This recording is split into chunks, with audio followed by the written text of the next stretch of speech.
হ্যাঁ, এটা যেমন সত্যি, আমরা প্রতিটা মানুষ যেমন এক নই, আমাদের প্রত্যেকটা মানুষের বুদ্ধি, বিবেচনা সমস্ত কিছু আলাদা, তেমনি অন্যদিকে জানো তো, ভগবান পৃথিবীতে এমনও কিছু মানুষকে পাঠায়, তারা জানো তো আগে থেকে বুঝতে পারে তাদের সাথে কি হতে চলেছে বা কি হতে পারে, তবুও জানো তো তারা সেই জিনিসটা হতে দেয় তাদের লাইফে। যেমন ধরো, পৃথিবীতে এমন কিছু মানুষ আছে, তারা আগে থেকে বুঝতে পারে তাদের জীবনে এমন কিছু মানুষ প্রেজেন্ট আছে, তারা তাদের লাইফে সারা জীবন খারাপই কিছু করে গেছে, ইভেন ভবিষ্যতেও তারা খারাপ কিছু করতে পারে। তবুও জানো তো, সেই সব মানুষগুলো জেনে শুনেও একই বোকামো বারবার করে।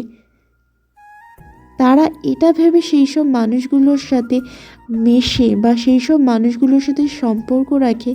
তারা ভাবে হয়তো সে মানুষটা একদিন ঠিক পাল্টে যাবে, হয়তো সে মানুষটা একদিন তার সমস্ত ভুল বুঝতে পারবে, হয়তো সেই মানুষটা একদিন সত্যি পাল্টে যাবে।